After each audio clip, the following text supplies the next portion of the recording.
precept. Kept the shim, break it down to no meat left. Line upon line in the word, make you respect. History collegiate when we teach it, brains reset. You listening to precept on precept. Kept the shim, break it down to no meat left. Line upon line, the word make you respect. History collegiate when we you listening to precept on precept. Kept the shim, break it down to no meat left. Line upon line in the word, make you respect. History collegiate when we teach it, brains reset. You listening to precept on precept. Kept the shim, break it down to no meat left. Line upon line, the word make you respect. History collegiate when we you listening to precept on precept. Kept the shim, break it down to no meat left. Line upon line in the word, make you respect. History collegiate when we teach it, brains reset.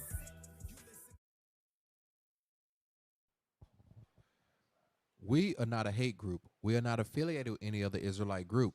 Israel United in Christ is a nonviolent Bible-based movement. We do not advocate or condone any acts of violence against any race, ethnicity, or gender. We advise that if anyone hears or knows of any plots to cause harm to anyone or to break the laws of the land, you must contact the proper authorities to bring awareness to any possible threat as stated in Leviticus chapter 5, verse 1.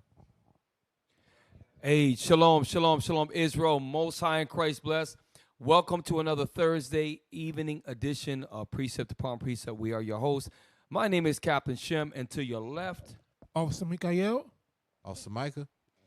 Tonight we are going to keep the energy flowing all week on all the radio shows, from the Sabbath Bishop's Fire class all the way, the radio shows all the way through.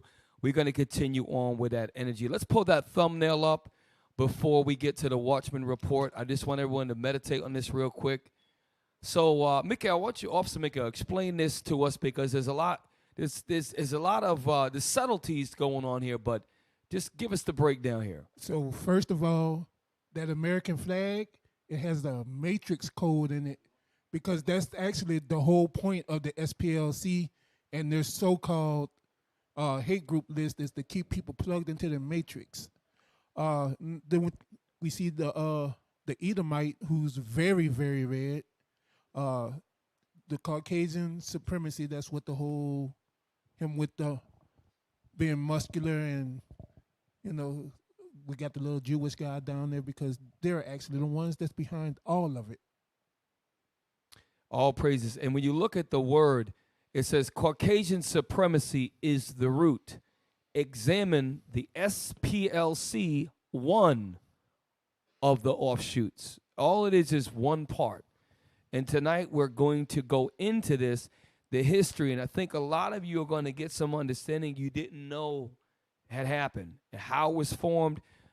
In the meantime, we're going to take it to Officer Micah. He brings us the quick news with the Watchman Report for you to stay in tune to what's going on throughout the world. Take it away, Officer Micah. Yes, sir.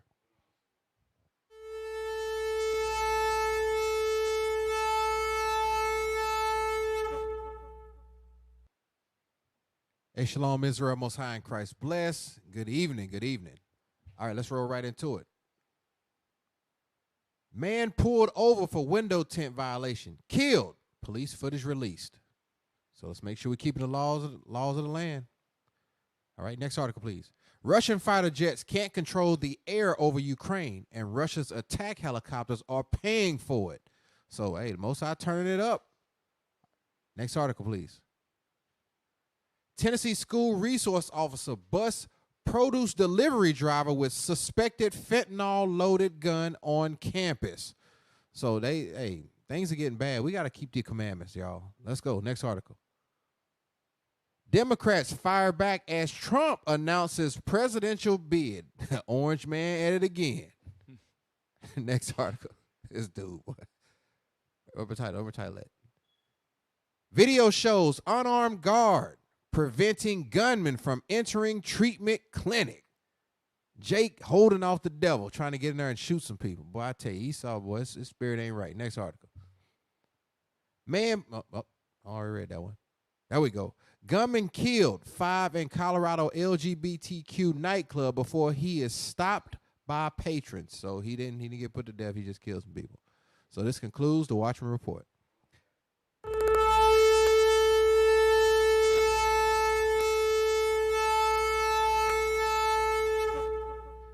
So all praise to the Most High, all praises. Look, this just came to me. I want to just show everybody something because a lot of people will talk about, number one, everything that you see us have been doing with the marching. If you notice when we come together, like we were in New York, right? An uncertain number. It was a lot of us, just put it that way. If you notice, nobody did anything violent. There was perfect order, peace. Even when people tried to get by, we let people by because we understood the laws and how to move on the public areas. But I want to share the first 2 minutes of a video by a pretty objective brother. He's called, I think he's called Professor Black Truth.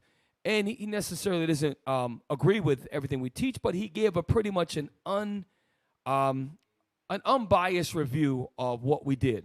And I want to play the first 2 minutes of the video is entitled Kyrie's Army Takes New York. But again, like Bishop Nathaniel stated on several times, we've never met Kyrie, nor do we claim him being part of IUIC. But like Bishop said, look, when a black man stands up for something that is biblically true and he's getting lynched in the media, even after the man done 12 apologies and all, 6-step program, and they're still destroying this guy, okay? We stand for that, all right? And so we're not Kyrie's army. We're the Most High's army, and we happen to be there supporting what the brother stood for biblically. That's it. And not just him. Many other black men have been ostracized. Not just these brothers of late. It has been happening for decades, okay? Now, play that video. Family and fellow soldiers, I'm the Professor, and this is the moment of truth. So this brother's name is the Professor, and I don't know too much about the brother other than the video has almost 500,000 hits. I think if I'm not mistaken, 400,000, something like that. I could be wrong. Let me see. So not quite 500,000. I was wrong. 438,000. The point is, people are watching, and this is a quote from Shannon the Sharp, who my hope and prayer for Shannon is that I think he has a white woman. I think he needs to number one, this would be my hope for this individual. Great athlete, super athletic guy. I want you to grow your beard, get rid of the white woman, marry a sister that the same, your mother who raised you, and grow a set, and then put this guy in your place, even that means losing your job. Okay, but Shannon is very much he's Uncle Tom's cousin. I can't even put him with Uncle Tom. He's worse than Uncle Tom. This guy is a damn super coon. But let's go ahead and play. You was gonna stand on it. He said I stand. And I'm gonna stand fast on it. You was big and bad, had your chest all out. Because he said I have an army behind me. Yes, what happened to you? Where'd it go? Now, the Black Professor Truth is basically and by the way, he's not even describing to say he believes everything that the Bible says. That's what we teach. But he's given a non-mainstream media, unbiased report. So he's saying a few days later, and I want to go with just the things I see wrong, because I'm going to tell you something. If you think this is nothing, that people are impressed, I ain't impressed not even a shred. Play on.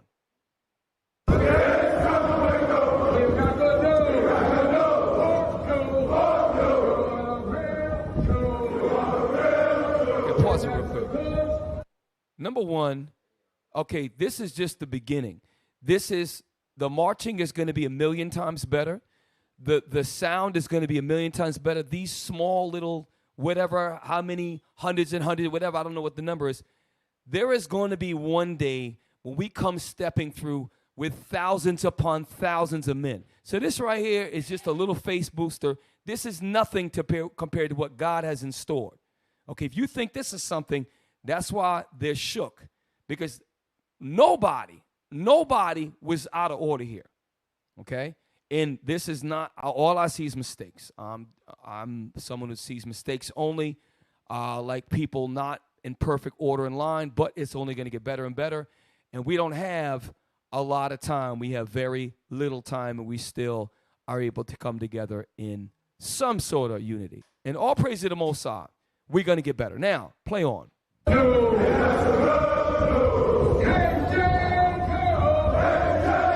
pause real quick. So the words of this chant here are, it's, hey, Jacob, it's time to wake up. We have good news for you. You are the real Jews. So what the man that calls himself, he's an Israeli citizen who was gathered before 1948 from different parts of Northern Europe and put in that land and called the Jewish man, speaking a language which is Yiddish, which is parts of different languages. He's saying that that is anti-Semitic. I heard a sister say this. I forget which. I was watching a bunch of content. And how, and she's right. So how is it that the whole world accepts the man that calls himself an Israeli as Jewish? How is he now accepted with no proof that he's in office? He's in that land. He claims he's the real children of God. According to his Talmud, according to the Torah, he's going to have slaves in the future. So if that's the case, why isn't everyone up in arms about them claiming that?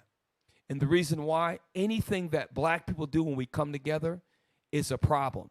And so what this guy's like, look, hold up. These guys are singing about in peace, and they're being labeled, and people are starting to make the connection, is the point. We're not saying anything anti-Semitic because, again, like Bishop went over, we are from the seed of Shem. Sem or Shem is from the son of Shem. There are many sons of Shem. Jewish people who are Amalekites, who are Caucasians or so-called white people, they are from the sons of Shem, just like Ishmaelites from Yemen, Saudi Arabia, and other places. Also, just like people, the East Indians from Sri Lanka, those are Shemitic or Semites. So again, you got to look past all of the smoke screen. What are we talking about? That we are the real Jews, and it's good news. That's all. We didn't say no swears. We didn't say anything about the Holocaust. We didn't say anything about Hitler, none of that. We think that Hitler's the damn devil the Bible speaks of. What happened to those 4.5 or 6 million Jewish people was a tough time in history for them. In comparison to the hundreds of millions of blacks, Hispanics, and Native Americans, it pales ridiculously in comparison. So we'll give you that. We feel bad for you. Hitler was a devil. Trump's the devil. Bush is the devil, right? But guess what? Just put that out there. Put that out there. Now, play on.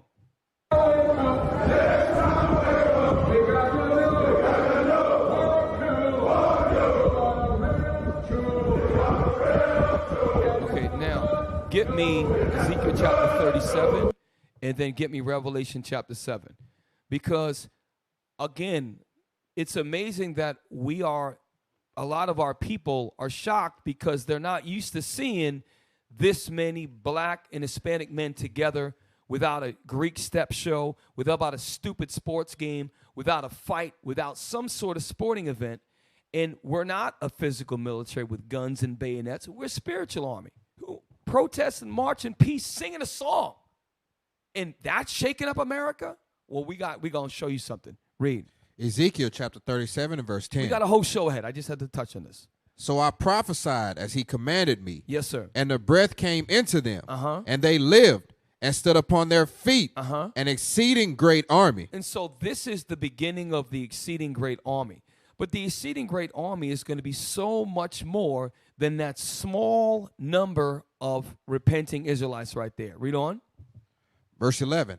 Then he said unto me, Son of man, these bones are the whole house of Israel. Right. Behold, they say, our bones are dried, and our hope is lost. Right, and that's what they say about the black man in America. He's in a dead state. There's no hope for this guy. The Jewish man that calls himself a Jew, the Israeli, they got a lot of hope. They own the Diamond District. They own a whole lot of economic situation. They own parts of cities. They're not lost. They got a lot of hope. They got a lot of economic means. They got a lot of power. They got the media. So this is talking about these men that you see that they used to call niggers and spics and coons and wetbacks. We're those men. We're the men that are rising up. We were in a dead estate. Read on. I'm getting somewhere. We are cut off from our parts. Right. Verse 12. Therefore prophesy and say unto them, thus saith the Lord God, behold. And what you're going to find when you see us marching through these cities is that a lot of us used to do things. Some of us used to sell drugs. Some of us used to hate the way we look. Some of us used to be in clubs partying, used to eat all type of unclean foods. Some of us were not faithful to the women that we were with. We did all those things. We were that valley of dead spirits. And when we learned the laws of God, this is what you're getting. Men who are in order, standing for righteousness in peace. Not with bayonets and rocket launchers and Uzis and submachine guns, but with a Bible, with unity, structure, coming together in peace. That's the army. We don't got no power in this kingdom. The Jewish man who is in Israel, he got power. He has power. We don't have any power. We're the real Jews. And there's nothing wrong with what I just said. Now give me Revelation 7. Because what's going to happen now, these little couple of thousand, I don't know how many, I don't even care how many it is. This is nothing. And I remember Bishop, we first started out Eastern Parkway, I think it was like 20 of us, and we were all pumped up and excited. We was like, man, this is incredible. And now as a faith boost, I'm like, okay, yeah, this is a little something, but this is nothing. This is nothing. You brothers got to understand that the Lord is calling 1/3 of his people, and there's going to be a governing body of 12,000 from each tribe. So my mind is on other things. My mind is how we going to make this better, how we got to do what we got to do to change and continue to shake this kingdom. This is nothing, all right? This is nothing. Read on. Revelation chapter 7, you want verse 4, Cap? Yes. Verse 4, and I heard the number of them which were sealed. So if you want a number, just go to the Bible. Well, that's what we're trying to do. Get me Ezekiel chapter, those that sigh and cry for the abominations. I think it's 35 and 4, if I'm not mistaken. What is that talking about? What is that talking about when it says that are sealed? They're sealed with the law and the testament, but this is the reason why. This is what they're doing. Read. Ezekiel chapter 9, verse 4. Is it? Yeah, 9 and 4, yes. And the Lord said unto him, go through the midst of the city. Go through the midst of the city. Through the midst of Jerusalem. And set a mark upon the foreheads of the men that sigh and that cry for all the abominations. So it's showing you the ones that are going to be marked and sealed. We're the ones out there saying, listen, we're tired of this. We're tired of the drugs. We're tired of the abortion. We're tired of brothers who are leaving their wives and women that are cheating on their husbands. We're tired of all the unclean foods. We're tired of the sexual sins in our community. We're the ones out there, and that means we're teaching. If we're sighing and crying for the abominations, that means we're teaching the laws. That's how you know what this army's about. Read on. That be done in the midst thereof. In Jerusalem is talking about a place indeed, but it's also speaking about a people. Okay? You want to say something, Miguel? You about to say something? No, I was just going to get another scripture to back you up once you were finished with that. I was going to go to Revelation 11:11. Yes, get that. Beautiful. Get that. And we're gonna go over tonight. We got some good stuff. But I felt the need to say this. For all you haters out there, we're not even close to being the level of discipline that this army is going to be. This is nothing. Our marching is going to be more superb and crisp. Our flank and our doggone column and file is going to become even better. No man's going to break the rank when you read in Joel 2. This army will be an army with no weapons. And when that day comes, we get our powers, y'all going to know then. Right now, we are a very peaceful army. We're never going to do things that's going to break the laws of this land until our king returns. Read. Revelation chapter 11, verse 11. Watch this. And after 3 days and a half, come on, the spirit of life from God entered into them. It's talking about 350 years. And when you look historically, this started to really happen in the 60s. When you started to see, Bishop went in that whole class. It started the commandment keepers, and then they evolved and evolved. But really, the mid to late 60s is when this truth really started to pick up. About 350 years. Read on. And they stood upon their feet. And we're standing upon our feet. How?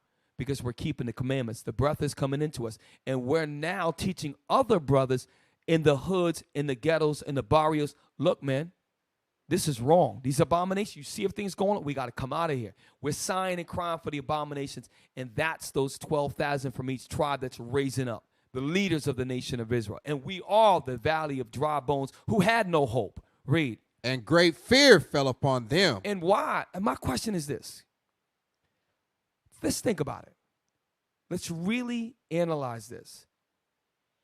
If there were 800, let me take a step back. If there were 100 black men with pink sweaters that said Happy Valentine's Day, that marched through New York singing a song of Valentine's, I'm being stupid for a second, it would make front page news. 100 black men coming, and you would hear all about USA Today and everything. How is it that whatever couple thousand, I don't know how many men, a lot of men marching, singing a song, just singing a song about we got good news for you, you are the real Jew, and talking about, how is that not get picked up until 4 days later? How does that not? Because they're worried. Read it again. They're scared. And after we ain't got no guns, we got nothing. What are you scared of? The truth. The truth. They know their time is running out. Read it again. And after 3 days and a half, 350 years, the spirit of life from God entered into them. Listen, we ain't cheating on our wives. We're staying faithful. When times get tough, we don't go to the strip club like a bunch of you damn wicked ass niggas out there to do that wicked stuff. Okay? We out there, we hang in when it gets tough. Okay? We out there, we put off the unclean foods. We put off the tattoos. We don't get them no more. Okay? We husbands and fathers. Some of us came out of the drug life. Some of us came out of the gang life. Some of us came out of a life where we just had no hope. We hated ourselves. We wanted to end our life. Some of us came through that. That's why we sing songs about how we changed our lives, you big dummies, you stupid, ignorant people. And I'm talking to you that are haters of IUIC. Read on. And they stood upon their feet. Come on. And great fear fell upon them. Wait a minute. How are these dead people who had no hope, now they're standing on their feet and they have the commandments of God? Why is fear coming on them? Because guess what? More and more are going to wake up and we're going to start keeping the commandments and it's going to affect him. It's starting now. It's starting now. This truth is spreading to the point we're on platforms now where we would have never got play. And the Lord put it in their spirit to keep pressing this brother Kyrie. And now it's the most I work at everything. Y'all don't see it? Read on. And great fear fell upon them, which saw them. Okay, beautiful. Now, so Revelation 7, I'm not going to go into it. It talks about 12,000 from each tribe. There's going to be many, many tens of thousands more. Now, I want to start the show showing inspirational quotes of black men, to me, who had some sort of backbone, and sisters who have some sort of understanding of black love. Because all this is, they say we're a hate group. We got to read this stupid statement that we are not a hate group. No, we're not a hate group. We're a truth group, and we apply love, and we about to show you some love today, all right? We'll start with, we'll just go right down the list and make it easy, all right? I think the first one is Muhammad. Now, I'm going to tell you something. Bishop Yawasab oftentimes has these sayings and this wisdom, and I've been hearing them for 16 years. In 2007, 2008, I've been remember sitting at the feet of my elders, right? And he would often quote some of the old brothers from the 50s and 60s who had understanding of what it means to be for your people. Now, you know, the full understanding, right? Play that. I've heard Elijah Muhammad say this: there are many white people who mean right and in heart want to do right, but there are so few. If 10,000 rattlesnakes was coming down that aisle now, and I had a door here I could shut, and in that 10,000, 1,000 meant right. 1,000 rattlesnakes didn't want to bite me. I knew they were good. Should I let all these rattlesnakes come down, hoping that 1,000 get together and form a Sheol? Or should I just close the door and stay safe? I think that you understand? The Viet Cong are not all bad, but America's still dropping bombs. In Hiroshima, the Japan wasn't bad, but she still dropped the bomb. So Muhammad Ali just dropped some wisdom real quick. But my brother Muhammad Ali is mistaken at one thing. Out of those rattlesnakes, you know, the ones that if they took their fangs out, they couldn't bite you, but they all not right. Every single one of them. I don't care if the rattlesnake passes you by and doesn't bite you. It's still a rattlesnake, and it's in his spirit to do that. Get me, as it Micah just came to me. His spirit, his soul that is within him is not right. So I want to analyze what Muhammad said, and the analogy is great. Look, man, you can't trust the people that put you in slavery, that gave you the image of white Jesus, that took your nationality and now is offended at you because you are remembering who you are and trying to smear you in the public, saying that they are anti-Semitic. You're making anti-Semitic statements because you're saying you're the real Jews. Well, you've never proved you were the real Jew. People just accepted that. People of the countries around you, when you came in, and that they know you're not the real Jews. Now, you are Jewish and you are Israelis. You are citizens of that land. We can't take that away from you. You did go through the Holocaust. We can't take that away from you. Let's say you had 6 million. Concentration camps, Hitler, he's a demon. All that's true. But you're not the real Jew. The real Jews are the 12 tribes that were scattered in slavery. We can prove it. And you can't. And that's unemotional. That's not any type of word you're trying to sign it. It's just the truth. And the truth hurts, especially if you're not the real Jew. Read. Habakkuk chapter 2 and verse 4. Watch this. Behold, his soul which is lifted up is not upright in him. So Muhammad Ali made the analogy about if I got 8,000 rattlesnakes, and let's just say 1,000 of them are, I know they're not going to bite me. Do I wait for them to make 1,000 of them to form a line to protect me from the other 8,000? No. Never trust your enemy. Read it again, please. Behold, his soul which is lifted up is not upright in him. I don't care. Listen, you black men that trust in America, you have another thing coming. I do not care if some of them marched in with Dr. King. I don't give a doggone if they was in the Freedom Riders, because when they got done riding for freedom, they could go back to their house and not go through none of the things that Muhammad Ali was going through, none of the things that you was going through. Okay? So all of them. Play the clip again. Or just keep playing it. The door and stay safe. I think that... You understand? The Viet Cong are not all bad, but America's still dropping bombs. In Hiroshima, the Japan wasn't bad, but she still dropped the bomb. In Korea, they weren't bad, but they still dropped the bomb. So now I'm going to forget the 400 years of lynching and killing and raping and depriving my people of freedom, justice, and equality, the first fired, last hired, the lowest of low, last respected, and I'm going to look at 2 or 3 white people who are trying to do right and don't see the other million trying to kill me? I'm not that big of a fool. Right. So I've heard that's some truth bomb right there. And here's the thing. We think that was that far back in time. Muhammad Ali just passed away recently. People from Muhammad Ali's generation are still alive today. Brothers have lived through that. Okay, today we're going to get to one of the founders of SPLC is an embarrassment. God, have mercy on him, please, Father. I don't know if it's possible, but you're going to find out today one of the founders of the SPLC was a black man. And I'm going to have to dig some stuff up today. Now, next Instagram reel. These are short ones. So what Muhammad said. He said, I'm supposed to open the door and allow all of them to come through. The couple of them that supposedly might do good to me.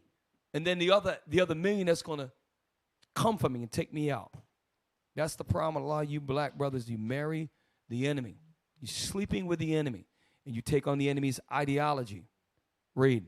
That America freed the slaves in 1863 through the Emancipation. This is America's Negro. Everybody loved Martin Luther King. He's the Reverend Doctor. Very mild-mannered, very soft-spoken for the most part, peaceful, followed the example philosophies of Mahatma Gandhi from India, an East Indian, right? Who, by the way, couldn't stand black people, by the way. Like the East Indians love you, okay? Now, and it might sound like I'm being so harsh. Everything I'm saying is true, okay? Just like Abraham Lincoln was affiliated with slavery, and it was beneficial to free the slaves. It wasn't that he loved black people. Okay, play on. Abraham Lincoln, but gave the slaves no land, or nothing in reality, and as a matter of fact, to get started on. At the same time, America was giving away millions of acres of land in the West and the Midwest, which meant that there was a willingness to give the white peasants from Europe an economic base. and yet it refused to give its black peasants from Africa who came here involuntarily in chains and had worked free for 244 years any kind of economic base. And so emancipation for the Negro was really freedom to... See, this right here is a different Martin. He don't sound like all little white boys and girls come together, Jews and Gentiles. He don't sound like that one, because this is after the march. This is after the march, after he realized that these devils don't give a F about my people. He about to say it.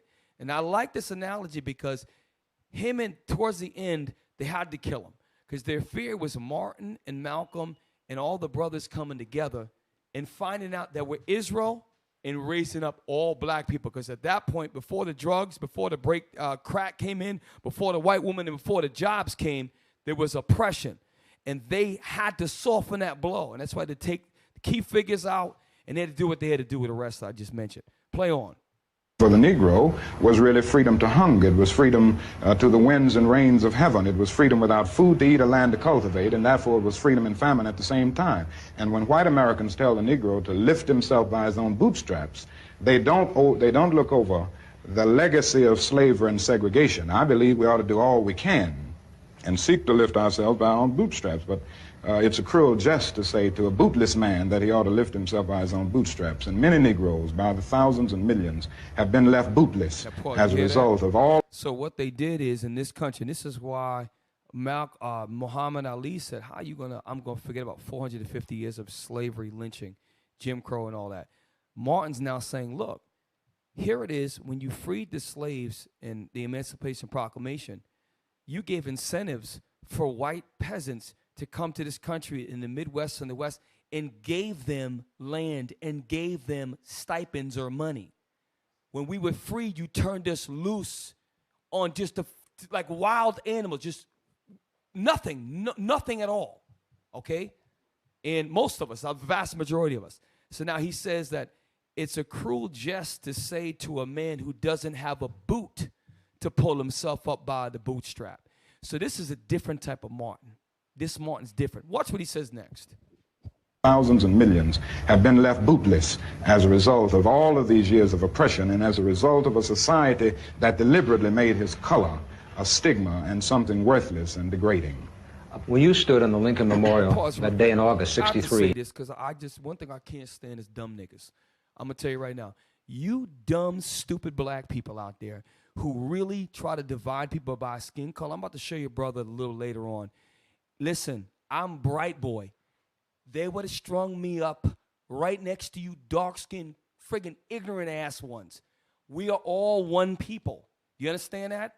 And when you try to divide, I'm going to show you brothers, man. Brothers that was freckled faces with yellow tight, friggin' red tight curl, friggin' was strung up and head chopped off and hung from trees.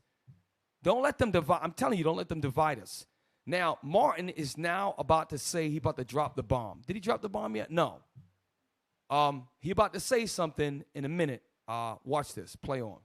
That day in August '63, and you said I had a dream. But I must confess that... So, this is years later.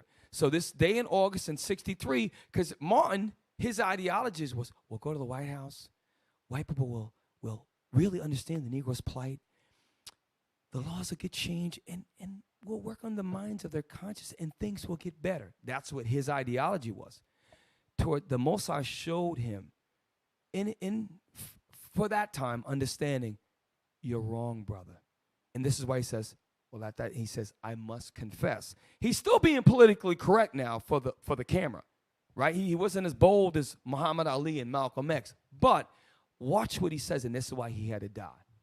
Rewind. Can you rewind it just a little bit? If not, then we just roll with it. Okay, watch this.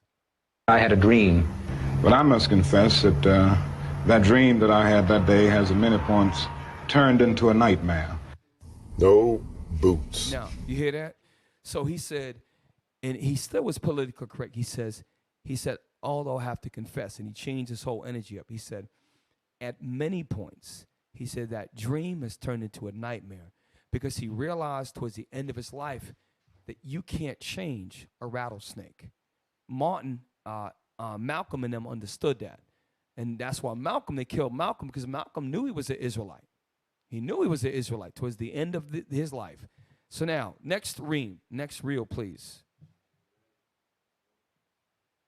Why am I showing you this? You might say, well, the title of the show is about the Caucasian and then the root of the SPLC. I said, well, I'm showing you things, and then I'm going to get into that. Lord's will. And used as the measure. Many times, if a black man does not have money to give us, we won't even let him see his children. We won't let him spend any time with it because he does not give us whatever the child support is. And I'm not saying that we don't need money to raise a child, but I try to explain to black women that raising a child. This sister is a little older. She's a beautiful sister on the left. She is making a correlation to black women who have been given a false sense of security through welfare, Section 8, and other government-issued funding if you don't have your man in the house. She's saying that it takes more than money. The reason why I'm playing this video is because Martin said it best. How you go? It's a cruel jest to tell a man to pull his boots up by his bootstraps and he ain't got no boots, okay? So now this goes directly to, now we're in the 80s now, and you start to find when drugs come in, and then you start to see a big spike in single-parent households rose after the 70s. And it's all by design. All this Caucasian white supremacy is all by design, and it's working on the minds of the black man to do what? To go away from the black woman, and the black woman to go to her savior, white America, through the economic empowerment known as Section 8, known as WIC, known as public assistance. Now you can actually survive without a man. It's all designed. Watch what she says. To explain to black women that raising a child consists of much more than feeding, clothing, and sheltering it. That's maintaining one. To raise one, you need a return of the parental coalition of the father and the mother to put the proper values into the child. Many of our boys. I want you to remember this later. And later in the show, I'm going to revisit this. She said it's the proper parental code, I believe, of the mother and the father in the house. That's what she said, right? Okay, I want all of us to remember that. Because what she said, I'm going to show you that they used the black man to start to destroy that.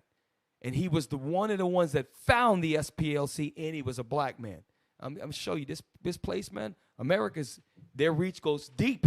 Esau's clever, super smart. Play on. Mother to put the proper values into the child. Many of our boys, when we raise them alone, they grow up with the female emotional mechanism. They are suspicious, they are doubtful, they're disrespectful of womanhood, they're bitchy, they can't make a decision. And many of our girls who grow up in a home where there's no man present, they go out into the world and try to mate. They don't have any idea how to live with a man day to day, how to prepare a proper meal, how to be a mother, how to just be in love in the home. Most of what our people and our children especially have learned about how you have a relationship, they learned off of television. Now, that's sister, I'm going to tell you something. She dropped some bombs. I want to use that for later. Next reel. We're going to couple more, and then we're going to jump into a couple of history about the SPLC.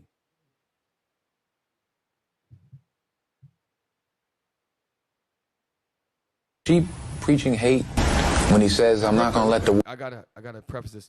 This is Denzel before he was super Denzel, before he was super famous. He's speaking...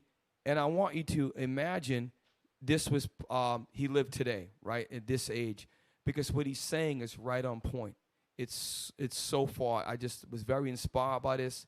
And actually, Denzel has a black wife, and I think he's still with, I hope he's still with his black wife. And Denzel don't play games. Listen to this. The sheep preaching hate when he says, I'm not going to let the wolf eat me anymore. If the wolf comes in here, next time he comes in here, I'll do whatever I have to do to keep him off my back. Is the sheep violent or is the wolf the violent one? He wasn't teaching hate. He was teaching common sense. You know, somebody's knocking you over the head, stop them. Do whatever you have to do to stop them. You know, the ones that were knocking him over the head were afraid of the fact that he might swing back. So they said, no, he's teaching hate. He's violent. So you see that? And that right there, those of you who received it, you received that. That's some powerful stuff that Denzel talking about. Because Denzel was a black man in Hollywood. And Denzel, Lord will he repent. who has stayed with a black woman and for the most part is a masculine individual. Now, and it was just profound. Next one is war in marriage, and then we got one more. Two things I prep myself with before I have any type of difficult conversation with my husband: empathy and principality. Empathy, because as a woman, I would throw this pity party for myself. He knows exactly how I'm feeling, and he's intentionally not doing anything about it, when that is not true. He's not a mind reader. He has no idea what's going on in my head. And most of the time, some men don't even notice. And then principality. The enemy is prowling like a lion, looking to kill, steal, and destroy the strongest declarations on this earth. Our marriages, Stop. my marriage. You see that?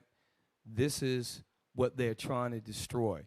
When you have a black man and a black woman, Israelite man, whether they be Dominican, Puerto Rican, El Salvadorian, Nigerian, who are the Israelites over there, Haitian, Jamaican, when you have two Israelites that are together, she's bringing up the point, like the other sister, look, she's like, I have to do everything I can to keep the sanctity of my marriage, because this, she says that her marriage is basically the most important thing, and she has to do everything to protect that.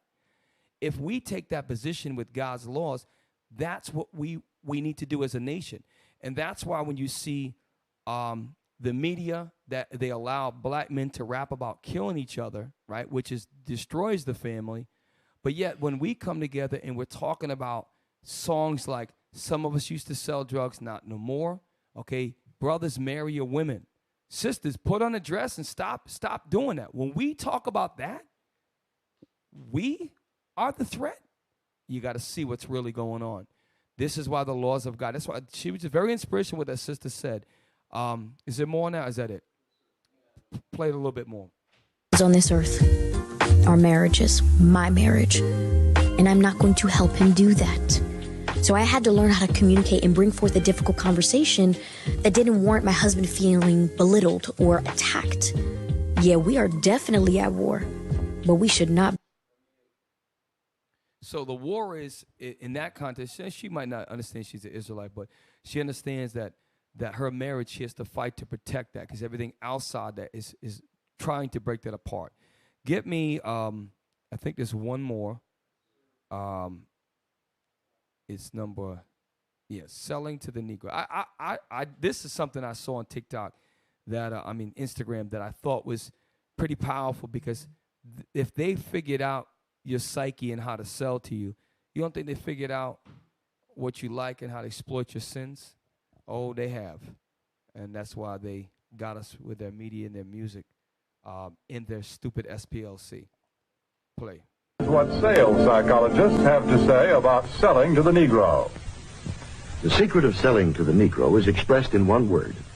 That word is recognition. Now, there's nothing unusual about that. People want to be recognized. They need recognition. That's basic in all of us. But perhaps because he's had so little of it, the Negro needs even more. Pause, he needs to feel. So the white man knows that how psychologically that we don't get recognition. Why? Because of overt and covert racism, institutional racism, and discrimination. He knows we don't get recognition. He knows we're not seen as the value that our name should bring when we walk into a store. So when he can capitalize on that, he gives you extra attention, because we usually don't get that. If they figured that out about how to sell to us, don't you think they figured out how they can get us to kill each other? They know all of that. And that's what they're doing. They're trying to divide the black family. And that's why when Denzel said that, that's when Malcolm said that, it's when Martin said that, it's all showing you that it's a system designed to destroy the black man in America, okay, the Israelites. Now, I just wanted to show you those couple inspirations. Now we're going to get to the SPLA part. SPLC. I don't even care if I mispronounce the acronym or missay it. Get me the first one. I'm just going to go right in order. So this is, as of late, actually, you know what? Save 7. Save 7. If your brothers have something to say, please say it. Save 7. I want you to get me Wikipedia and pull up the Southern Poverty Law Center. And I want to go there I'm not going to pull the whole thing from it. I just want to show you a point. There were 3 founders of the Southern Poverty Law Center. 2 of them were Caucasian. 1 of them was a black man. And initially, it was designed to protect black people, minorities, from hate groups that did violent acts like the KKK. And they did things initially that were good for our people. Something happened, though. And I'm going to show you in the spirit what one of the things is. So let's get Wikipedia SPLC, Southern Poverty Law Center. It was started in 1971 by 2 white attorneys and later on a co-founder by the name of a black man named Mr. Julian Bond. We're going to get into a little bit about his history tonight. And no disrespect to the brother's family, Julian Bond. I believe that he meant well, and he tried to do a lot for our people. He sat in at lunch, the Woolworths and different stores, and he was the victim of oppression. And we're not disrespecting him, but we're just going to tell the truth.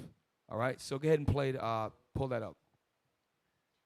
Okay, so let's start reading Southern Poverty Law Center, please. Yes, sir. Southern Poverty Law Center is an American 501c3 nonprofit legal advocacy organization specializing in civil rights and public interest litigation. So civil rights, remember, it was started in 1971. Civil rights, white people were not fighting for civil rights. Neither were Chinese people. It was black people, black Americans and Hispanics were fighting for, and Native Americans didn't have no rights, okay? It was mainly black Americans. Now, scroll down a little bit, and later on they changed this, but I want to scroll up real quick. Right where it says the SPL was founded by. SPLC was founded by Morris Dees, Joseph J. Levine Jr., and Julian Bond. Now, in order, Morris Dees and Joseph J. Levine Jr.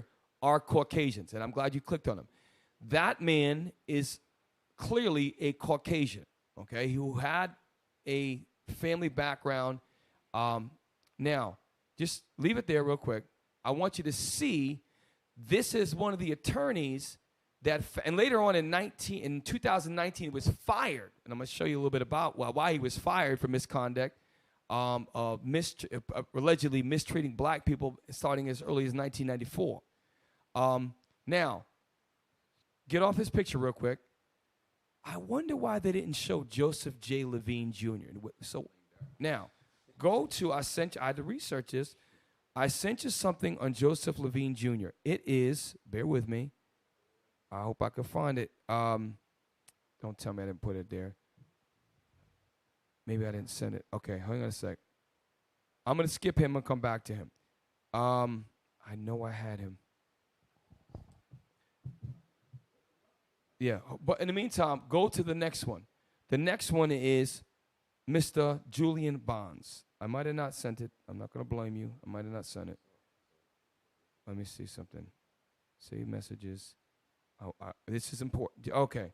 Joseph, I'm going to forward it now to, wait a minute.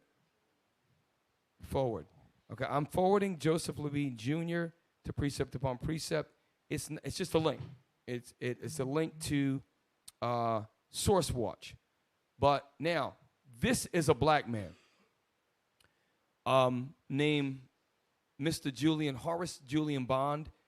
He was a co-founder of SPLC. The other 2 gentlemen are Caucasian. So the experience that Mr. Bond had is that his civil rights he had to fight for. They didn't have to fight for theirs. They were just a part of something, and they saw an opportunity to, those rattlesnakes, the ones with no teeth, right? But this is about Mr. Bond. I'm going to come back to Mr. Bond later. Can we pull up the article about Joseph J. Levine Jr.? SourceWatch.com.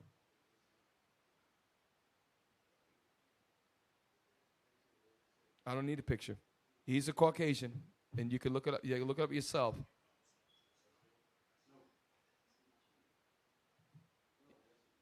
I want the article. That's it. I don't need a picture. It should say https www.sourcewatch.org index. It should be. If you can't get it, you can't get it.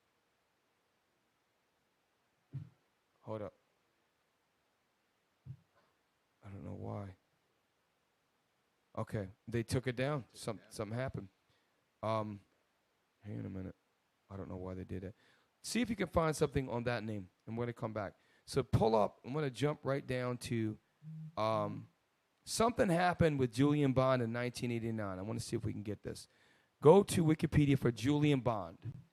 So Julian Bond, if anybody could understand the struggles of black people, is Julian Bond. He was raised by a black family with black brothers and sisters in a time he was born in, I think, 1940. So he lived as a child in Jim Crow, pre-civil rights. He was a young man during the mid-'60s, and so he saw all that. He sat in on lunch counter sit-ins. He was a part. He saw the dogs. He marched. He was a student of Reverend Dr. Martin Luther King, one of his 8 students. He was there. So if anybody knows the struggle, he does. The other 2 lawyers that founded it, they don't know anything about any struggle. They might have represented certain things, but at the end of the day, they didn't have the struggles that Julian had. Something happened to this guy, Julian Bond. Something happened to him. We're going to show you in the spirit. Wikipedia. Just pull up Wikipedia on Julian Bond. I'll show you where to go. All right. Let's read this. We're going to do a little bit of reading. Julian Bond, Horace Julian Bond, January 14, 1940, August 15, 2015, was an American social activist, leader of the civil rights movement, politician, professor, and writer. While he was a student at Morehouse College in Atlanta, Georgia. Stop. So he went to Morehouse. What is Morehouse? HBCU. Exactly, HBCU. And now I'm going to show you that Esau is the damn devil, man. Watch this. Read on. During the early 1960s, he helped establish the Student Nonviolent Coordinating Committee, SNCC. In 1971, he co-founded the Southern Poverty Law Center in Montgomery, Alabama. So he co-founded, but the 2 people that founded it were Joseph J. Levine and the other guy. Forget his name. Those 2 guys, and he came and helped to co-found it. Now, read on. And served as its first president of nearly a decade. What I'm showing you in the beginning, they had a black man that understood struggle on here. And it's turned into now where they smear campaign, abortions, people that advocate the killing or aborting of babies, their hate group. I'm showing you they weren't always like this, okay? I'm going to show you what happened. Now scroll down a little bit. Let me see something. Go down to early life. Okay, let's read early life and education. Bond was born in 1940 at Hubbard Hospital in Nashville, Tennessee, to parents Julia Agnes Washington and Horace Mann Bond. His father was an educator, then president of Fort Valley Student College. His mother, Julia, was a former librarian at Clark Atlanta University, also a historically black college. I don't care how bright he is. He comes from a background of black people who have pride in being black. That's why they went to HB, and some of them didn't have a choice. That was the safe place to go. Well, read on. The family resided on campus at Fort Valley State College. Mm-hmm. The house of the Bonds was a frequent stop for scholars, activists, and celebrities passing through, such as W.E. Du Bois and Paul Robertson. So his family was seen as a place to be around, and he had a lot of activists and people around him that were black folks, that were strong people, W.E. Du Bois, Paul Robeson, and others, okay? Read on. In 1945, Bond's father accepted the position of president of Lincoln University, where he was its first African-American president, and the family moved north. So he came from the deep South. He moved up north, and he had a strong, I'm going to use the word black loosely, because he had pride in who he was. I'm going to show you how this man is destroyed. Read on. In 1957, Bond graduated from George School a private Quaker preparatory boarding school near Newtown in Bucks County, Pennsylvania. He started attending Morehouse College, a historically black college in Atlanta, Georgia. All right, so now it's historically black. Now, so let's go past political organizing because I'm going to go somewhere you might not think. Get me personal life. Check this out. Now, I had to search and search and search and search for what I'm about to show you next. Read. On July 28th, 1961, Bond married Alice Clopton. Stop. It said in 1961, July 28th, Bond married Alice Clopton. Read on. A student at Spelman College. Spelman College is another historically black college university. Spelman, you want to know how we know? All of us used to watch what? Different World than Cosby, right? They used to talk about Spelman all the time, right? I'm going to show you something. I'm going to show you how this, I'm telling you, this brother got overrun in his mind. Something happened to this dude, man. Read on. They had 5 children. Wait, how many he had? 5 children. So hold up. So this woman he was married to from 1961, and later you're going to find out he was married to her until 1989. He had 5 black children with this black woman. Read on. Phyllis Jane Bond McMillan. Horace Mann Bond II. Michael Julian Bond, an Atlanta city councilman. That's right. Jeffrey Alvin Bond and Julia Lewis Bond. They divorced on November 10th, 1989. I want you to remember that. And before I mentioned about the sister, the Islam sister who had some salient points, and she was talking about how that you need a parental house with the husband and wife to raise proper children, right? I'm going to show you that even the strongest who went through civil rights and was raised with black parents, right? I looked and looked and looked and looked and looked for Alice Clopton. There's nothing about her. But these devils, give me the newspaper image. Because Alice Clopton is a lovely black woman, right? Beautiful. And then I'm telling you, man, Esau got our people, man. And this is why only thing is the Israelites teaching this truth is going to wake our people up. Because the thought to want to go home to your enemy is sickening. And this brother, you lose all understanding of the struggle as soon as you do this. Show me, we're going to blow this up if we can. Now, so what I had to do is search for images. And this came up small. Alice Bond has focused life on husband and family. So this sister, look at her nose. Look at her lips. That's a black sister right there. Beautiful, right? She was focused on her husband and the family. She stayed behind the scenes. Check this out. We're gonna read this, and this is how I'm gonna show you that this media is a bunch of damn devils, because the next devil this brother married is a white woman. You click on her, there's a million pictures of her. He didn't have no children with her. I'm showing you this. There is a black. I'm telling you, they do not want you to make a connection. There's no pictures of him and this black woman at all. I looked and I looked and I looked. I had to find this because it was they slipped and they put it as Alice Clopton Bond. So then the title was actually Bond. So now we're gonna read on. Those who love or dislike Alice Clopton Bond agree on one thing: the wife of former state Senate Julian Bond has focused her life on him. Her college passion having turned into an obsession as her husband made a career of traveling. Her energies and her beginning were consumed with detective work. Scroll up a little on bit. Julian. On Julian. I'm gonna tell you something. They've been trying to divide this family, and I'm telling you, there's a lot of crafty stuff that was done. So why would she have detective work if her husband's always traveling?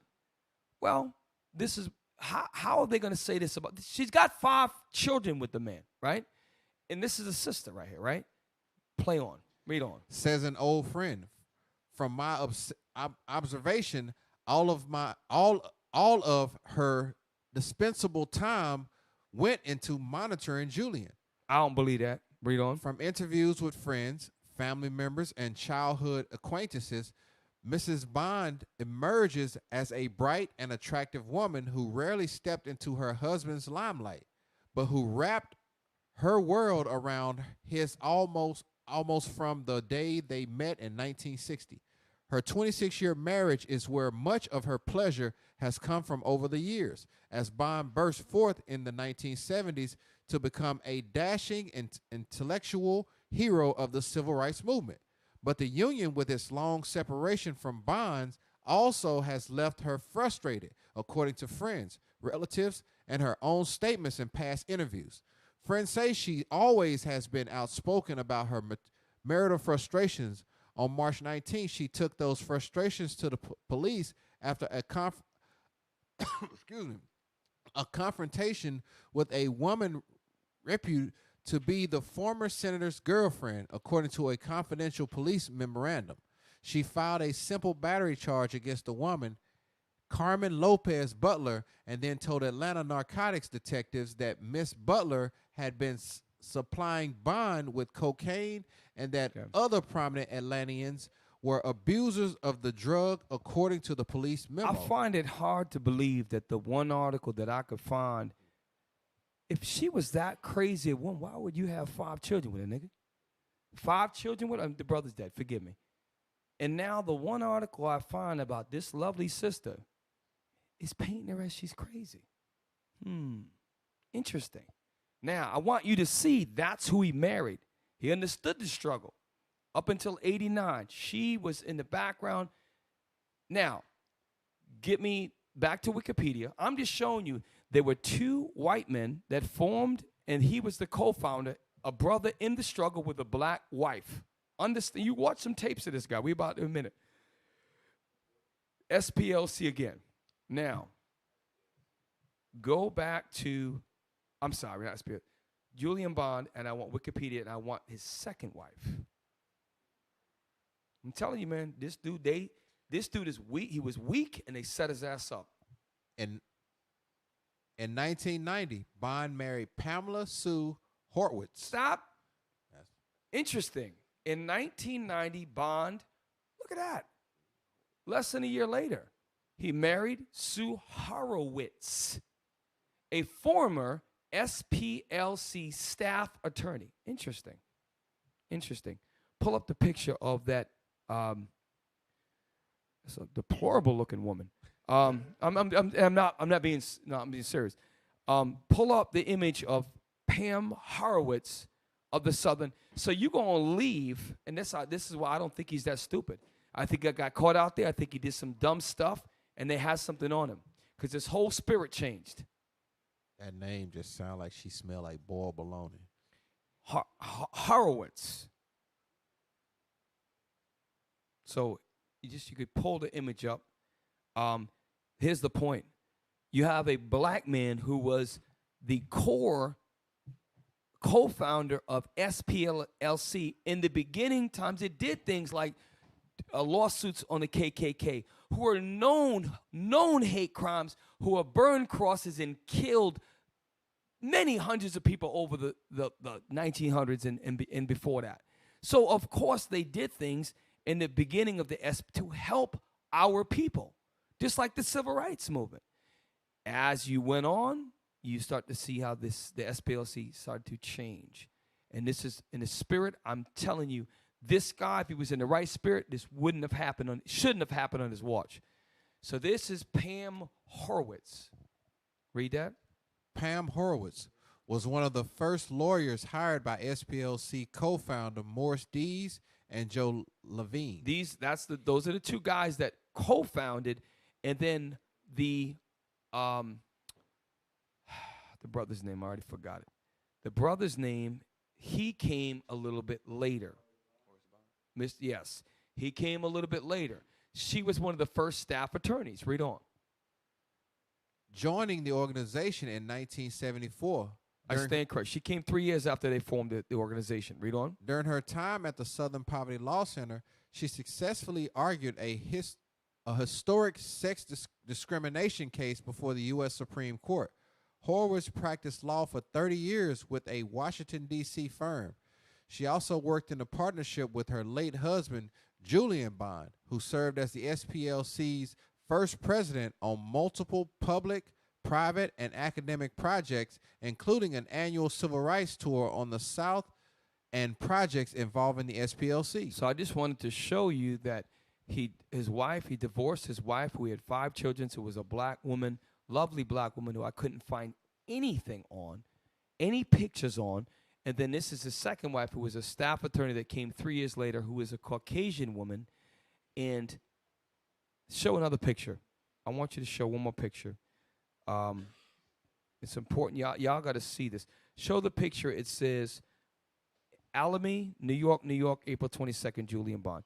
I want you to look to see how they look together. How unnatural this looks. I'm sorry. You get mad if you want to get mad. I don't give a damn how light he is. He don't look right at all with her. It's no, it's on. I posted it. It is. Maybe I didn't. Hang on a sec. I'll send it to you right now. Maybe I didn't. Hold up. Sorry. Forward, precept upon precept. I did not send that to you. My apologies. Yeah, I did send it to you. Yes, I did. It's just you should be able to click right on it. If you click on that, it says Alamy. I want you to see them together. All right, so watch this. This is Mr. Julian Bond, married to a black woman with 5 children, who they did things to help black people in coming out of the civil rights movement. Something happened with a lot of these men. Their minds become weak, and they go and sleep and lay with the enemy. That is Susan Horwitz. That's who he married her 1 year after getting divorced to his wife. So I'm not sure if I'm not sure how it happened, but the bottom line is that marriage was broken up. I'm not sure if it was adultery. Some articles say this, it doesn't matter. You don't go and leave your wife for that. That is the enemy. Okay? Give me Deuteronomy chapter 7. You're not supposed to deal with other nations. And that's where if Julian Bond and these brothers had the laws of God, they would fear that. They would fear that. They would observe the time when they were working with that lawyer. At the end of the day, nope, I can't go to that social engagement. Have a great day. Nice working with you. I'm going home to my wife. They don't know to observe the time. He got caught out there, and they probably set his ass up. Deuteronomy chapter 7, verse 3. Mm-hmm. Neither shalt thou make marriages with them. With who? The heathen. This is talking about Idumea. It's talking about all the nations outside of Israel. Read on. Thy daughters thou shalt not give unto his sons, nor his daughters shalt thou take unto thy sons. Read on. For they will turn away thy son from following me. Yes, sir. That they may serve other gods. And that's what he did. He began to serve other gods. He began to serve the white man. And I'm going to prove to you how he serves the white man. He was raised by black parents. He had a black wife who he had 5 black children with. Something happened when he left and married the enemy. His whole mindset began to change. Now pull the video up, and this is the proof. Pull the video up of Julian Bond. I'm gonna see if I can find it. It says, I hope I did send it to you. I have to go scroll up. I'm scrolling up, precept on precept.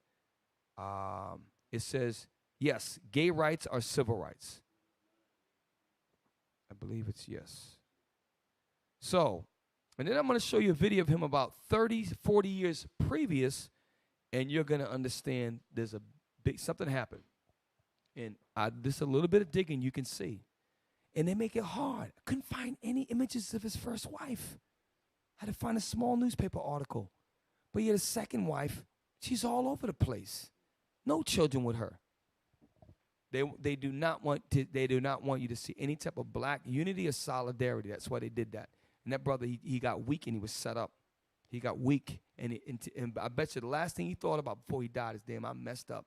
I had a family with a sister, a lovely sister, and he was probably thinking, what the hell did I do? I'm telling you, that's probably what he thought before he passed on. Well, it's one of the most cynical things I've ever heard of or ever seen spelled out in this way. The idea that these people are just pawns that can be played with. The black people who oppose gay marriage, the black people who support gay marriage just can be moved around like pieces on a chessboard. It's scary. Scary. Yeah. They released a statement that said, quote, And gay by the marriage way, advocates have attempted to... all of our brothers and sisters who are in that lifestyle and with men and women, they just need to repent. Just like a thief, a murderer, you need to repent. They need to repent. This host is a known man that deals with other men. He obviously is baiting him and setting him up. There's an agenda on the station. The agenda is pro men with men, women with women. And this guy who has a white wife at this point, his whole mindset moved from the civil rights of getting sprayed with a water hose, the things that's happening where he's judged by the color of his skin, going through all that, born in 1940, going through all that until 1965, the Civil Rights Voting Act, 1971 formed SPLC. They did some things that with KKK and help with hate groups. And then 1989, he divorces. So something happened in that time for his spirit changed. Now watch what he's talking at the end of his life. Statement that said, quote, gay marriage advocates have attempted to portray same-sex marriage as a civil right. Gay marriage is not a civil right. You see the push for equal rights for gay and lesbian Americans as a civil rights movement. Very much so. As an extension of the civil. So now, what he makes the point is that there's no differentiation between black people and their right to vote, to have basic civil rights. That's the same struggle, he says, as a man who is a homosexual trying to get rights of marriage. He says you can't differentiate the two. Well, of course you can. Because according to the laws of God, it is immoral. It is wrong to do that. No hatred here. Give me Leviticus chapter 20:13. And this is where, without the laws of God, this man who stood as a civil rights leader, who left his black family for whatever reason, I don't know the ins and outs of it, okay? And now he's pushing the agenda of his enemy. He wants to do exactly what the enemy has. Not what God says, but what the enemy says. Read. Leviticus chapter 20, verse 13. If a man also lie with mankind, as he lied with a woman, both of them have committed an abomination. They shall surely be put to death. Now, that is what God says. That's what God says. The sanctity of marriage is based upon the Bible. So what a lot of these leaders do that came out of civil rights, their marriages were destroyed. They set people up. Late night, there's a lawyer there. They do little things. Now they got you. And now they take pictures and they send it to your wife. Look what your husband's doing. And they try to play, they divide, man. That's what they do to our people. They destroy our families. And that's why Muhammad Ali said, look, I see all these rattlesnakes. I'm supposed to think that you good and let you in? No, I'm going to close the door, protect myself. That's what he didn't understand. He should have closed the door. Hey, Cap. Yes, sir. You know what's heavy about that is they say the foundation of a strong nation is a strong marriage. So, yeah, if you want to destroy a nation, you start by destroying the marriages. In fact, that's the first thing that Satan attacked in the garden was the marriage between the black man and black woman. That's right. With Adam and Eve, he attacked the marriage. That's what they do. It's the same game plan over and over and over. They don't change from their script, and we shouldn't change from ours either. We got to keep the commandments. That's our script. Oh, you got a picture. So I wanted to just show clearly that the founders of SPLC, Southern Poverty Law Center, were a group of attorneys. Two of them were Caucasians who had an empathy of the civil rights movement, but their civil rights weren't in question. Julian Bond was a black man born in 1940, went to predominantly historically black college. His parents were educators. They had people, famous black influential people visiting the home. He married a lovely black sister who he met at Spelman College. They went on to have 5 children, and he took that struggle with him from the 60s. Something happened. What Esau realized is what he did with Geraldo Rivera. He realized, whoa, we got to shake them up. So he brought in, that's why the 70s was so crazy. They brought all them drugs in. Disco, get their mind off it. It was thought design. In the 80s, they brought all these drugs in. Then they had all this stuff. They started to single parents and divorce, and they had to destroy us step by step. And I'm telling you, they set a lot of brothers up like this. This brother, man, I'm telling you, bro, that's what happened. The SPLC was founded with the right intent because there was a black man who understood struggle that was in the board meeting, making decisions.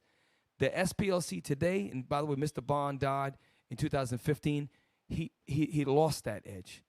But now, so just sharing you the background where it comes from. Give me the article. Mr. Bond now believes that gay rights are the same struggle as black people's right to vote and not get lynched in this country, which in his earlier years, getting sprayed and getting smashed in the face with a pie at a Woolworth counter, I don't know if he would have the same philosophy. Get me the, before I forget, get me the video. I want to show him in his younger years. This is just going into the SPLC. So do you see what's going on behind the scenes here? Get me Julian Bond number 11, please. Number 11. Remembering Julian Bond with the NAACP president. Remember, Martin in 63 had a dream, which was a bubble. It got busted, and after he said, I have a confession to make, many parts of that dream have become a nightmare. And he started to talk about how you going to make a jest at a man to pull himself up by the bootstraps when you took his boots. The same thing happened when Julian was younger. He had a better understanding of struggle. Why? Because he was with a black woman raising black children. His life was put on the line. But after, so let's watch him in his early years. This is with him and Martin. From the March on Washington to Bloody Sunday in Selma, Alabama, Julian Bond was an iconic figure in America's struggle for civil rights. He was a student of Dr. Martin Luther King Jr. Because I want you to look at the room. This is before SPLC. In the room, in most of the rooms that he was in, until a little bit later on, he was around a lot of influential black people like Reverend Dr. Martin Luther King. You see some sisters in the back. He was around the movement because why? The enemy, you couldn't even, what was going on during that time? And this is why sometimes, man, you got to revisit and you got to reconnect yourself with the hatred. You would walk into a Woolworth. The sign says whatever you go in, oh, we don't serve niggas in here. But I just want to get some, we don't serve niggas in here. You go to the movie theater, you had to sit at the top. It was a different color water fountain. You was at a counter, white people came in, you had to move out the way and they had to step up. That was going on for decades and decades in this country. That brother lived it. He knows what it's like to have that crap happen to him. So did Martin. They understood all of that. So what happened?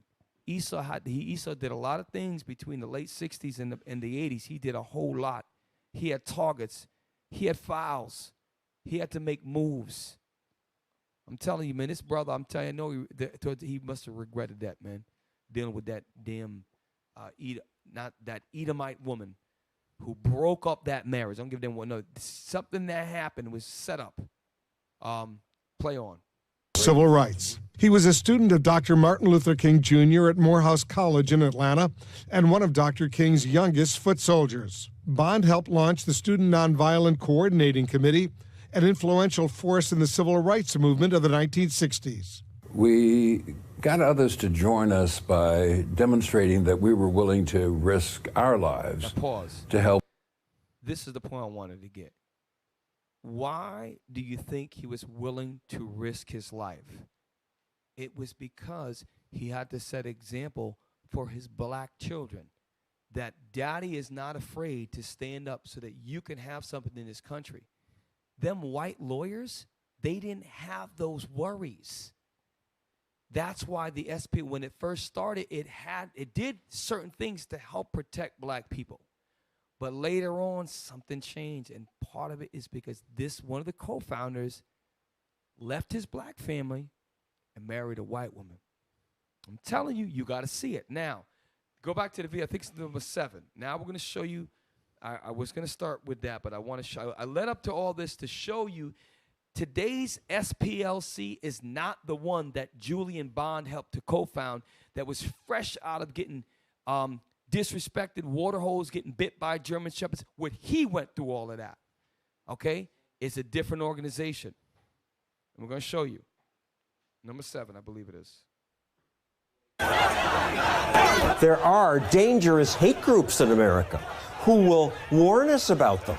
The media haven't answered. The Southern Poverty Law Center. The Southern Poverty Law Center. The Southern Poverty Law Center, based in that building in Alabama, calls itself the premier group monitoring hate groups. Looking at their map of such groups, you'd think America was consumed by hate. I once believed in the center's mission. Well-meaning people still do. Apple just gave them $1 million. But what donors don't know is that today the center smears people who don't deserve. So this is the point I wanted to start off by showing, just like, for example, the Bloods and the Crips.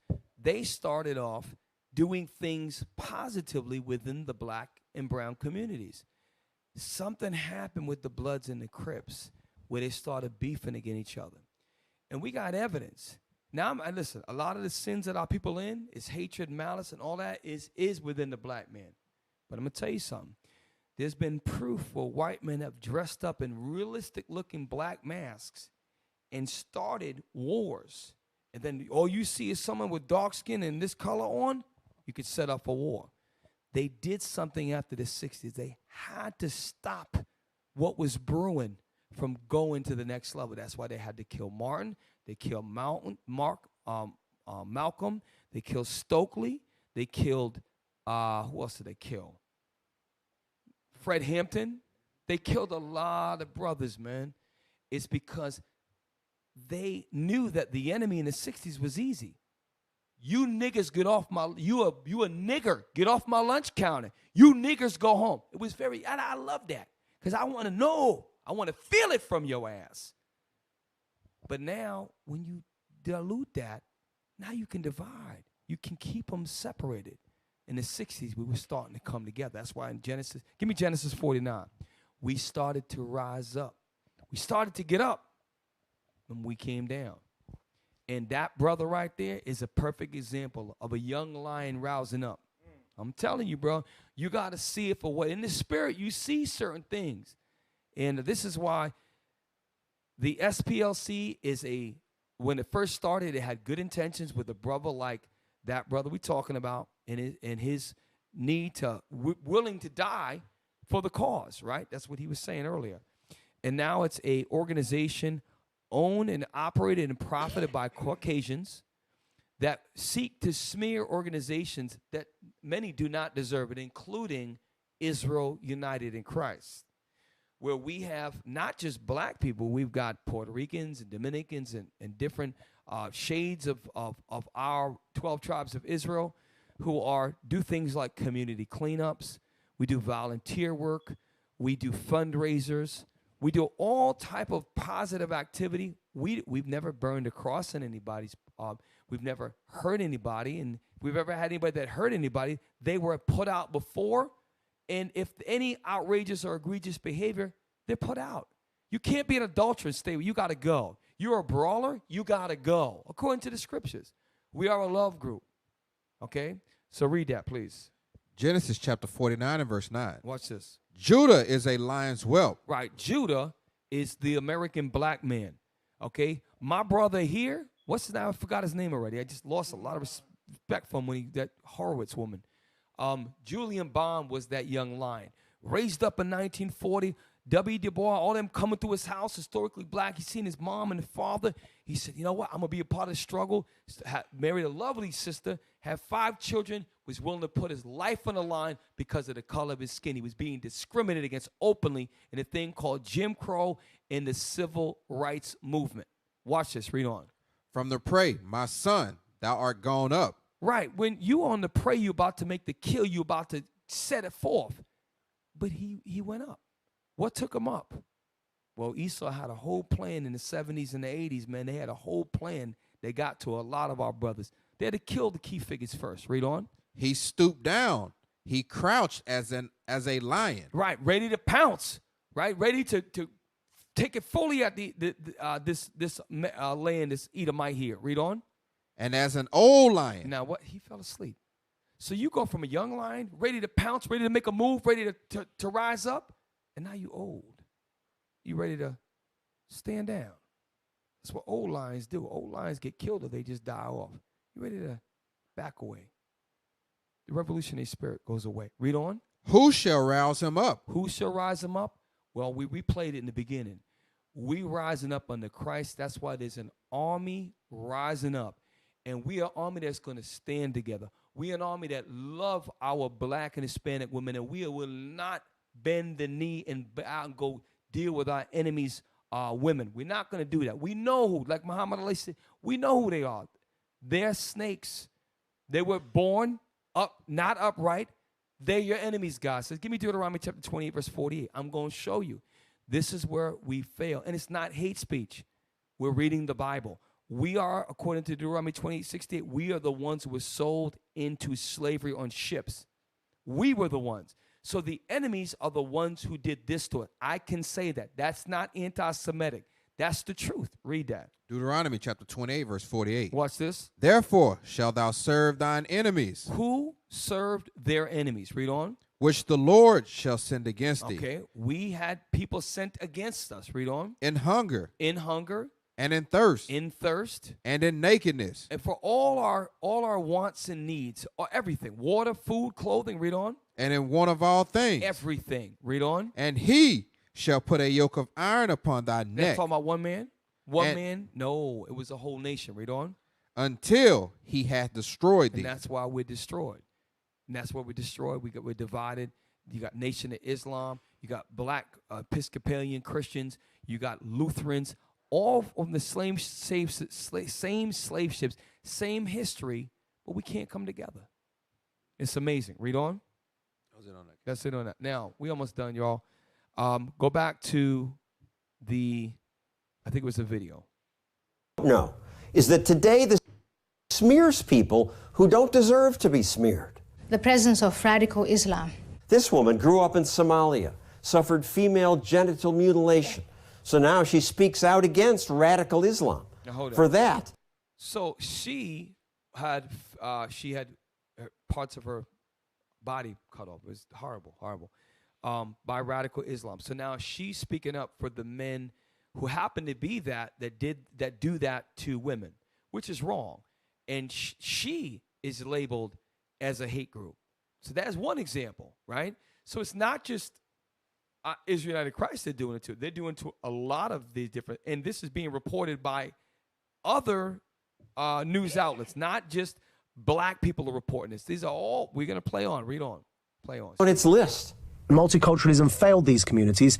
This man was once an Islamic extremist, but then he decided radical Islam was wrong, and now he criticizes the radicals.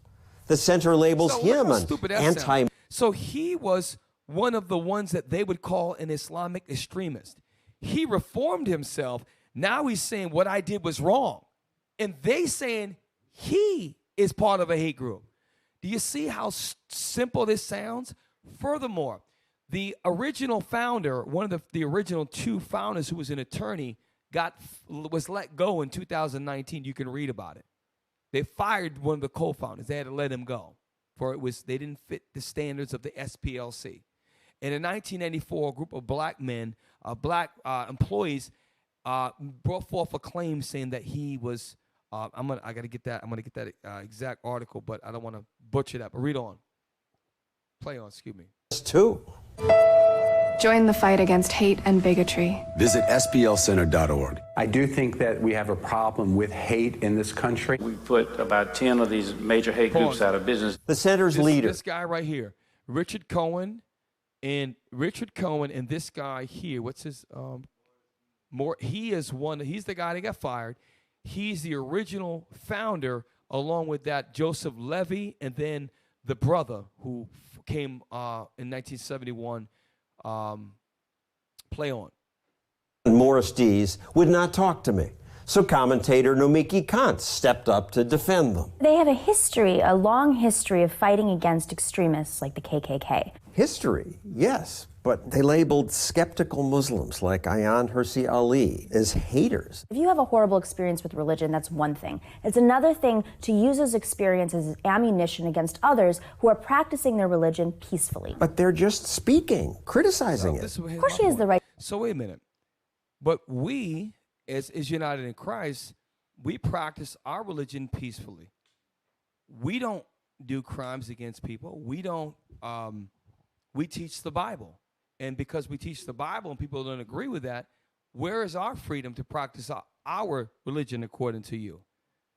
I want you to see that this organization is a Caucasian, it is a Caucasian smear campaign agency that profits from people's donations, and you're going to see. Play on. As does the Southern Poverty Law Center has a right to push back. We can stand together against hate. The center also calls the Family Research Council a hate group. The definition of a marriage is what it's been for 5,000 years. It's the union of a man and a woman. I often disagree with the... Hey, now this is where a lot of us who grew up with white TV, we needed to see this. So here's a white man with a white organization that preaches white family values, saying that, look, for 5,000 years it was a man and a woman, and that's what we're saying. We're preaching family values. He was labeled as a hate group, and we're going to find, play on, watch what happens. But do they belong on this hate map? When they don't agree with you politically, they're going to list you as a hater. You are haters. You hate gays. No, I don't hate gay people, and I know gay people, and I have worked with gay people. But once you're labeled a hate group, you become a target. Developing now, word of a shooting at the Family Research Council there in Washington. One man was so enraged by what the center said about the... This is where the this is what happens. You create a label, and that's what they've done with Israel United in Christ. That's what we have. We're not a hate group, right? Once that label came, this is an example of a man that went to their research center to kill people based upon the label that SPLC gave that organization. I'm telling you, this is a wicked and evil, okay? And they're affecting people. Where they first, he said, yeah, you have a history of helping people with defending people and helping shut down the KKK, who are known criminals, known violent, known harassing and terrorist organization. That's where they started, okay? But play on. Shooting at the Family Research Council there in Washington. One man was so enraged by what the center said about the Family Research Council. Stop. He said one man was so enraged by what was said about the Family Research Council, a white organization. You saw the gentleman there. He went there with intentions to kill. Play on. About the Family Research Council, he went to their headquarters to kill people. A man shot a security guard in the arm. Fortunately, that guard stopped the man before he could shoot anyone else. He told the judge that he was there to kill as many of us as possible because we were a hate group. The council's offices were attacked by a guy with a gun. I mean, they don't deserve this. There's always extremists out there, and it's unfortunately... And this is why our security is so important in our schools, and just every soldier and ranking man understand that we're at war.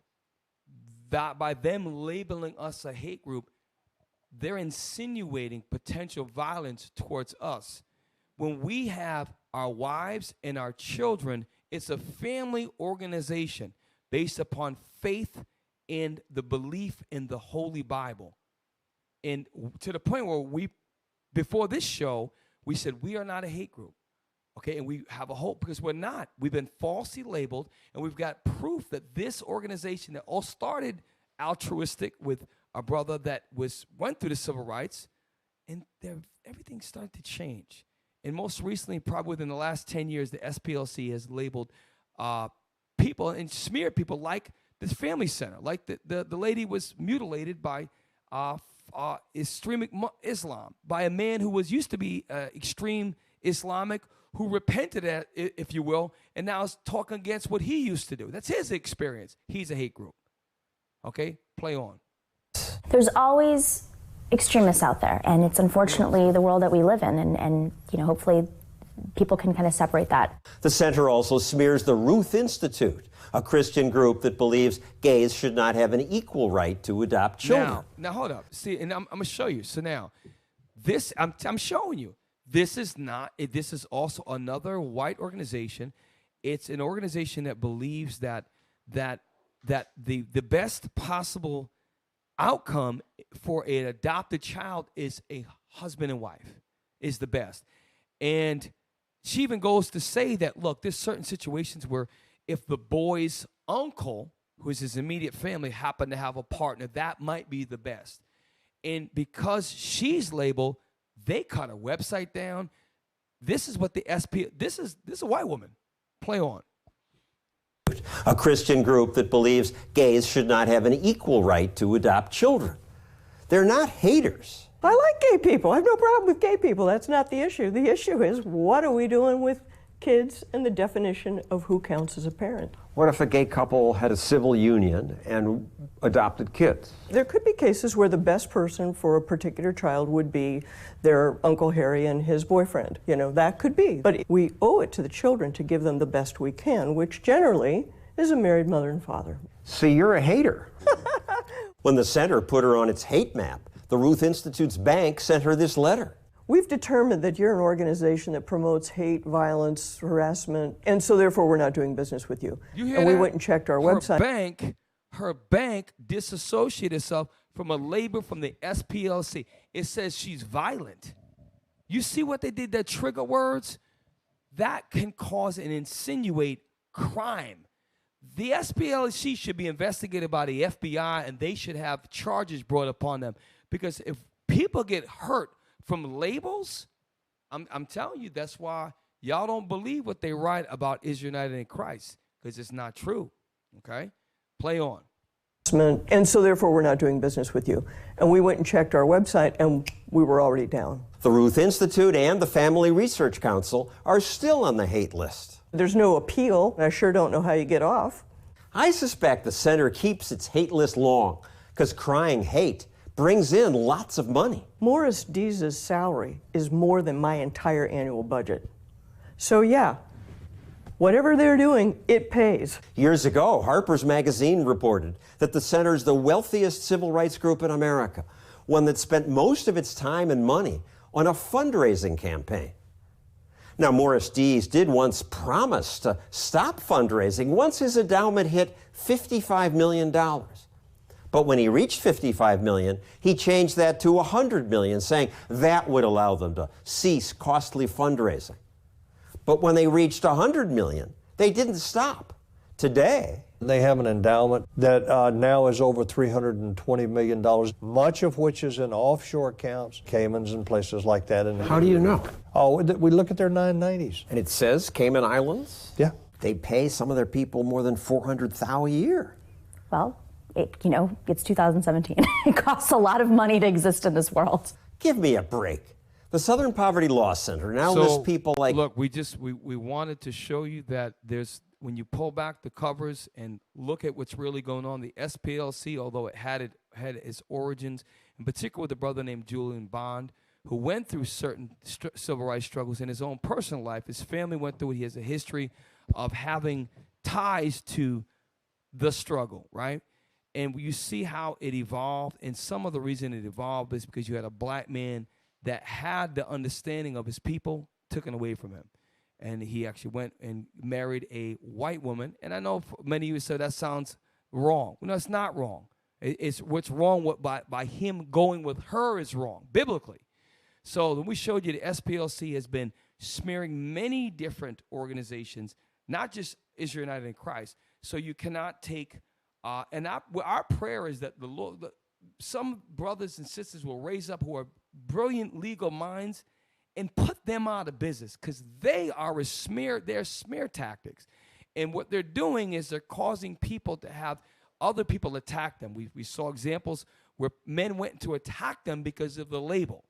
So we wanted to show you tonight the SPLC is more than what they say. That's why what they is so dangerous is when Kyrie Irving was being interviewed, the very first thing that they throw off their tongue is, you know, Kyrie, there's about 100 guys with shirt Israelite Christ standing outside their SPLC labels them a hate group. You see how quick they go to that?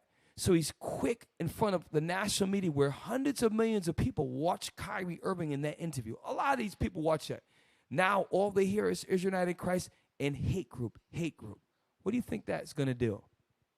And that's why our hope and prayer is that the Mossad just bring this organization down in a way that is through the law-abiding rules of courts and just put them out of business for their smear campaign. That's what's going on. So with that, Israel, look, we're going to keep pushing. I want to show, there was one more thing, but we're actually out of time. We are out of time. What time is it? Bear with me. 11:20. There was one more. Oh, gosh, I don't have enough for that, do I? Nope. Shoot. No. Get me, do you have the most recent, we did something in New Orleans. I wanted to show that if it's available. Okay. So we're going to show you, recently we came from New York. The very next week we were in New Orleans, and we continue to push even in the rain. We're out there in the rain and just pushing this truth and being a light to our people. And we're going to continue to push this truth. And we are not a hate group, okay? The brothers in this room, we have wives, children. We take care of our families. We're faithful. We follow the laws of the land. We hold jobs, okay? We're upstanding citizens to the best of our ability, okay? And that's who we are. But when we're unapologetically the 12 tribes of Israel, and we don't need to apologize for the fact that we're the real Jews. That's not anti-Semitic. It's the truth, because we can prove it with the Holy Scriptures. So play that. What you think about what you see out here? I love it. You're the Israelite like you are. Yeah. What do you think about what you see? I think it's a powerful movement, you know what I'm saying? I'm going to look at the address on the back. I'm going to check y'all out. I know I'm a Hebrew Israelite. I'm woke. I'm woke, baby. I see hunters slaying demons. I see fire on this earth coming down like Hiroshima. I see prophets rising up, prophesying. They outside of the rain, y'all. They outside of the rain. It's for real, y'all. It's for real. I see it. I see it. I see it. I see it. Yeah. Y'all pause that real quick. We was in the rain. In the Cold, rain. Chilly. In the rain. Do you see the positivity that just that little, that few number of men brought to the community, but they call that a hate group. Yet you got Balenciaga out here who's pushing pedophile ads, and they don't have them listed on the Southern Poverty Law Center hate group list. And if you look into the word Balenciaga, it actually goes into, it means Baal is king. And we know in the Bible that we were sacrificing our children to Baal. Wow. But that's not on the Southern Poverty Law Center hate group list. But you want to put IUIC on the hate group list, and we're inspiring our people? Wherever we go, we get positive reactions because we out there saying things. We sing songs to try to motivate our people to change. We have one that we say, hey brothers, do you have a girlfriend?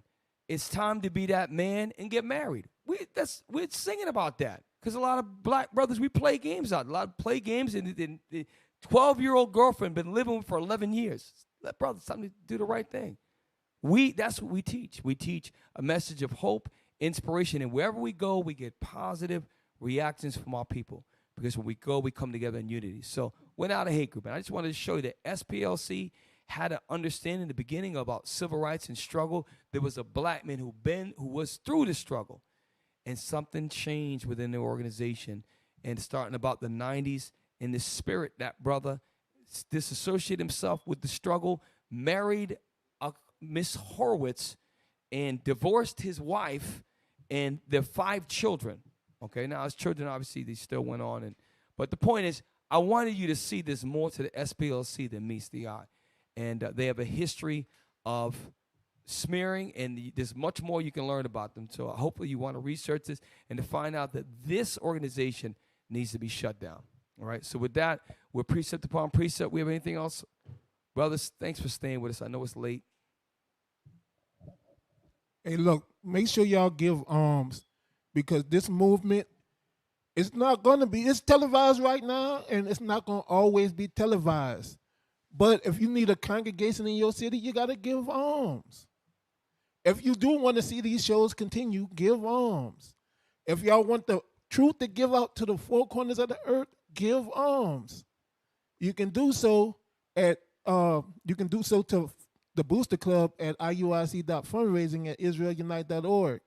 If you want to give to Precept Upon Precept, you can do so via PayPal at IUIC.NewOrleans at IsraelUnite.org. And make sure y'all give to y'all local schools. Y'all can drop alms in the alms box. Hey, all praise to the Most High. We have coming up, y'all, coming up, the feast, the opening of the Feast of Dedication is right around the corner.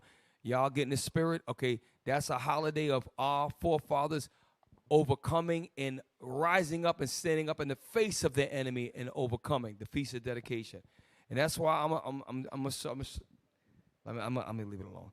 I just can't see how the men that call themselves Jewish fit the mighty men of the Maccabees. It just really, the spirit, and I'm not saying it being funny.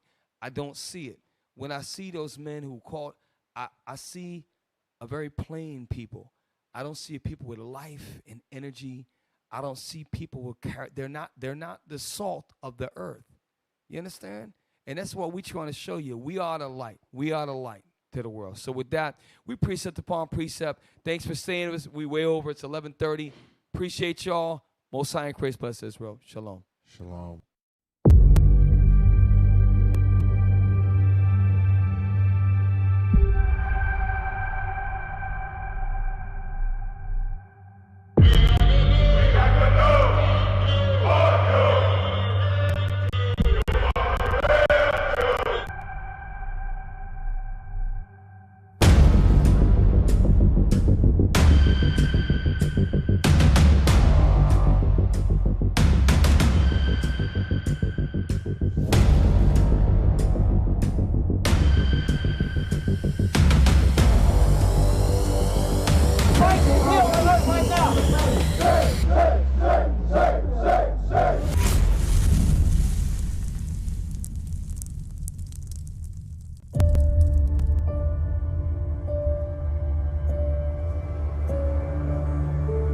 Joseph.